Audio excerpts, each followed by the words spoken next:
Hello అండి, అందరికీ నమస్తే. మనం చూస్తూనే ఉన్నాం 'కల్కి' మూవీ ట్రైలర్ రిలీజ్ అయ్యింది. దానికి మిక్స్డ్ వస్తున్నది. అయినప్పటికీ అది మాత్రం ఖచ్చితంగా హిట్ అవుతుంది అని చెప్పి చాలామంది మాట్లాడుతున్నారు. అయితే ప్రభాస్‌కి ఇది ఒక మంచి ప్రాజెక్ట్ అని కూడా మాట్లాడుకుంటున్నారు. అయితే దీని గురించి మనతో పాటు మాట్లాడడానికి చిట్టిబాబు గారు ఉన్నారు. ఆయనతో మాట్లాడదాం. అండ్ దీంట్లో భాగంగానే మనము పాలిటిక్స్ కూడా మాట్లాడబోతున్నాం. ఏంటంటే అటు ఏపీలో ఇటు తెలంగాణలో కొన్ని మార్పులు వచ్చాయి. ఇవాళ కొన్ని వార్తలు విన్నాము. ఆ వార్తల్ని కూడా మనం సార్తో షేర్ చేసి అంటే అది ఎంతవరకు కరెక్ట్ అని చెప్పేసి మనం కూడా విశ్లేషించడానికి ప్రయత్నం చేద్దాం.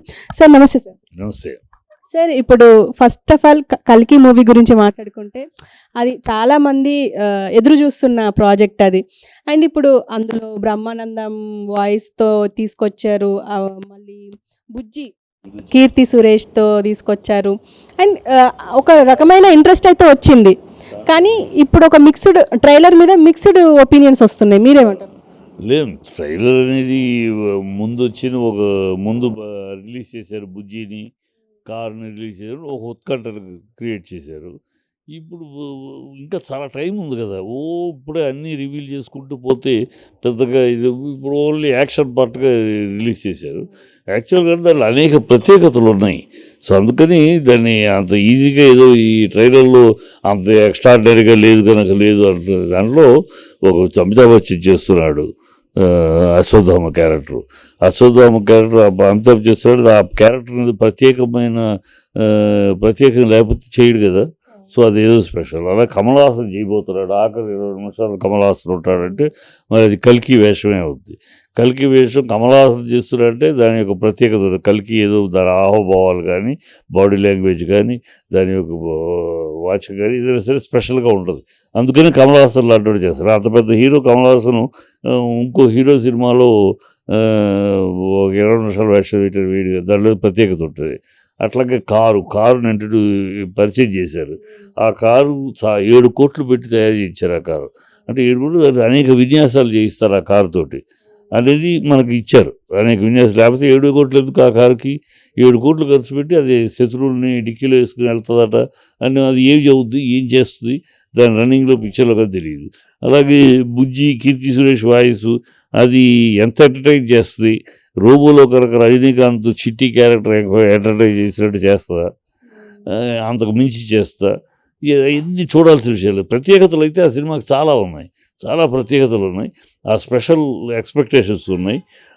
కరెక్ట్ దీన్ని బట్టి మనం జడ్జ్ చేయడం కూడా కరెక్ట్ కాదు. వాళ్ళు ఒకవేళ ఎక్కువ అయిపోద్ది కనుక ఓవర్ ఎక్స్పెక్టేషన్ అయితే ప్రాబ్లం వస్తుంది. అందుకని కొంచెం అలా మామూలుగా రిలీజ్ చేయడం కూడా చేసేయచ్చు. ఒక స్ట్రాటజీ కింద చేయొచ్చు. కనుక దాంట్లో ప్రత్యేకతలు అనేక ఉన్నాయి. ఆ ప్రత్యేకతలు ప్లస్ కల్కి పురాణం. ఆ కల్కి పురాణాన్ని సోషల్ ఫార్మెట్ వేసి చెప్తున్నారు. అది ఎంత బాగా చెప్తారు. అంత బాగా చెప్పడం లేకపోతే అమితాబ్ బచ్చన్ కమల్ హాసన్ చేయరు. దాంట్లో ఏదో బాగా చెప్తున్నారని అర్థం చేసుకోవాలి. వాళ్ళు అంతా అమితాబ్ బచ్చన్ గారి వాళ్ళ ఈ సినిమాలో చిన్న వేషం వేయదు కదా, ఆయనకు అవసరం లేదు కదా. అది ఏదో స్పెషల్గా అమితాబ్ బచ్చన్ లాంటి ఒక సీనియర్ అశ్వత్థామ క్యారెక్టర్ దాన్ని ఎట్లా చెప్తున్నారు, ఏం చెప్తున్నారు. So all these things put together అది డెఫినెట్గా ఒక పెద్ద సినిమా, ఒక ఫ్యాంటసీ సినిమా, ఫ్యామిలీ మొత్తం చూసే సినిమా అవుతుందని నా ఎక్స్పెక్టేషన్. కొంతమంది ఏమంటున్నారంటే ఇది హాలీవుడ్కి అంటే హాలీవుడ్లో కొన్ని కాపీ చేసి ఇక్కడ తీసుకొచ్చి పెట్టారు, ఆ థార్కి సంబంధించిన యాక్షన్ సీన్స్ ఉన్నాయి అని చెప్పేసి కూడా మాట్లాడుతున్నారు.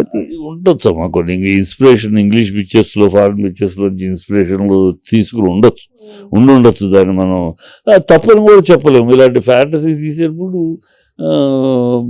కొన్ని ఐడియాలు, ఇప్పుడు inspiration as it is copy కొట్టారా లేదా ఇన్స్పిరేషన్ మీద వేరే అదే థాట్లో వేరే ఆలోచించి చేశారా అని చూడాలి మనం. హాలీవుడ్ని ఒక ఇన్స్పిరేషన్ మీద హాలీవుడ్ కంపోజిషన్లు, హాలీవుడ్ పిక్చర్లు ఉండేవి కొన్ని తీసుకుంటే తప్పేం కాదు.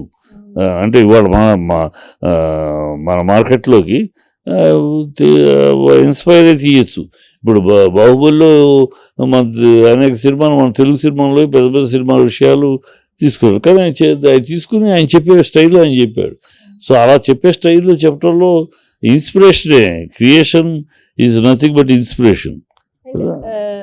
అంటే ఇప్పుడు ఎలాగో 27కి రిలీజ్ అవుతుంది, ఎక్కువ రోజులు కూడా లేదు, కానీ అఫ్ కోర్స్ మంచి స్పందన అయితే అంటే మిక్స్డ్ వచ్చినప్పటికీ ఒక రకమైన హైప్ అయితే ఉంది. అయితే ఉంది, డెఫినెట్గా అయిపోతుందా. అది ఖర్చు పెట్టి ఎక్స్పెక్టెడ్ సినిమా, అందుట్లో ఇన్నేళ్ళుగా తీస్తున్నారు, 800 కోట్లు పెట్టి తీసే సినిమా. సో అనేక జాగ్రత్తలు, అనేక మెలకులు అనేక తీసుకుని తీర్చిదిద్దారు, అది అర్థమవుతుంది. అందులో డైరెక్టర్ నాగశ్విని చాలా సెన్సిబుల్ డైరెక్టర్. ఏదో గాలివాటంగా డబ్బులు ఖర్చు పెట్టి అదే తీయటం బాబత కాదు. ఎందుకంటే ప్రూవ్ చేసుకున్నాడు. ఆ మాట ఉందంటే ఉన్నే మనం అతను మహానటి సినిమాతో ప్రూవ్ చేసుకున్నాడు తను ఎంత సెన్సిబుల్ డైరెక్టర్, ఎంత పక్కా డైరెక్టర్. సో కనుక అతని చేతిలో ఇదేమంత వేస్ట్ అవ్వదని గతంలో ప్రభాస్ సినిమాలు మిస్ఫైర్ అయినట్టు ఆదిపురుషు కానీ సలార్ కానీ అయినట్టు అవ్వదు. ఇది ఖచ్చితంగా హిట్ ది బ్లాక్ అని కుంభస్థలాన్ని కొడుతుందని ఎదురు చూస్తామని నాకు ఆ కాన్ఫిడెన్స్ చూద్దాం. అండ్ ఇంకొకటి ఏంటంటే ఇప్పుడు కిరా కార్పికి సంబంధించి అంటే అతను చేసిన కొన్ని వ్యాఖ్యలకి ఆయన ఫ్యాన్స్ అంటే పిఎస్పీకి ఫ్యాన్స్ కూడా రివర్స్ అయ్యిండ్రు. ఇప్పుడు జగన్ ఫ్యాన్స్ కూడా రివర్స్ అవుతున్నారు.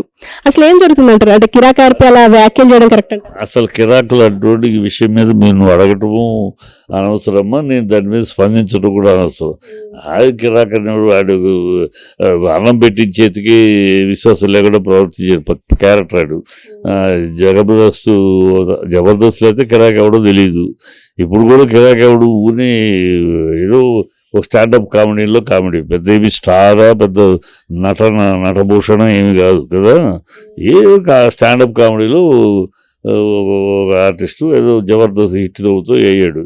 వాడు దానికే జబర్దస్త్కే పంగనామాలు పెట్టాడు, వాళ్ళని ఆ ఓనర్స్ తిట్టాడు, చాలా చేశాడు. Loose character. ఆ క్యారెక్టర్ గురించి మనం నువ్వు అడగటం నేను మాట్లాడటం కూడా అనవసరం. I'm not interested.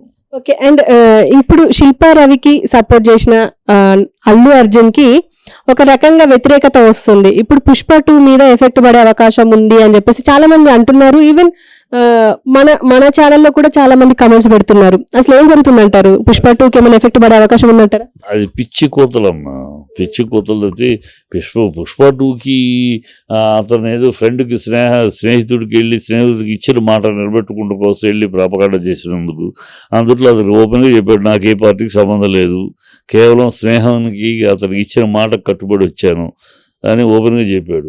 దాన్ని తప్పుగా తీసుకురావడం బుద్ధి తక్కువ. ప్రేక్షకులు దానికి ఏమి చేసుకోరు. వీళ్ళు ఎవరైనా చేస్తే వాళ్ళ ఆ పొజిషన్లో లేడు, నొక్కించుకునే పొజిషన్లో లేడు అల్లు అర్జున్ ఆ పొజిషన్లో లేడు. ఆ స్థాయి ఎప్పుడు దాటేసి ఇప్పుడు తన పాన్ ఇండియా స్టార్ని ఏదో నొక్కుతామని ఎవరన్నా అనుకుంటే మూర్ఖత్వం తప్పితే ఇంకోటి కాదు. అలా చెప్పాడు. ఇప్పుడు ఇవన్నీ కమెంట్ చేసేవాళ్ళు కూడా ఆలోచన. ఇప్పుడు అమితాబ్ బచ్చన్ ఉన్నాడు. అమితాబ్ బచ్చన్ కాంగ్రెస్ ఎంపీ ఉండి వైబ్రెంట్ గుజరాత్ కోసమని అంబాసిడర్గా పనిచేయమంటే మోడీ గారు అడిగితే వైబ్రెంట్ గుజరాత్కి అతను అంబాసిడర్గా వర్క్ చేశాడు. అదే టైంలో ఆయన వైఫ్ బచ్చన్ కాంగ్రెస్ ఎంపీగా పార్లమెంట్లో మోడీకి వ్యతిరేకంగా మాట్లాడింది. అందుకని వాళ్ళిద్దరూ విడాకులు తీసుకున్నారా? నువ్వు నా పెళ్ళానికి కదా, నువ్వు నా మొగుడు కదా అనుకున్నారా? ఇవన్నీ పెద్దరికంగా ఆయన రాజకీయాల్లో ఎవరి అభిప్రాయాలు వాడిది. తను అక్కడ ఎంపీగా ఉంది, తన పాలసీ ప్రకారం వాళ్ళ పార్టీ పాలసీ ప్రకారం వ్యతిరేకిస్తూ మాట్లాడింది. ఇక్కడ నేను వైబ్రెంట్ గుజరాత్కి దేశ మొత్తానికి వైబ్రెంట్ గుజరాత్ తరపున నన్ను ప్రచారం చేయమంటే నేను అది గౌరవంగా భావించి చేస్తున్నాను. ఇది నా అభిప్రాయం. దీంట్లో ఒకళ్ళొకళ్ళు తప్పు పట్టుకుంటున్న అవసరం లేదని గౌరవంగా అన్నాడు. అది గౌరవం. అది రాజకీయాల్లో అన్నదమ్ములు వేరే వేరే పార్టీలు, భార్యాభర్తలు వేరే వేరే పార్టీలు, అత్తాకోడలు వేరే వేరే పార్టీలు ఇలా అని ఉన్నాయి దేశం మొత్తం మీద. అది జరుగుతూ ఉంటుంది. దాన్ని గౌరవంగా ఎవరి అభిప్రాయం వారిని ఒకళ్ళనొకళ్ళు గౌరవించుకునే స్థాయిలో వెళ్ళాలి. అదే అమితాబ్ బచ్చన్ చేశాడు. అదే ఈ కెలికే వాళ్ళు కూడా, ఈ ఊరిని ట్రోల్ చేసేవాళ్ళు కూడా బుద్ధి జ్ఞానం ఉండాలి. ఏం చెప్తే అతను వెళ్ళాడు గౌరవంగా, తన మాట ఇచ్చాను, వెళ్ళాను, చెప్పాడు, నాకు ఏ పార్టీ సంబంధం లేదని చెప్పాడు.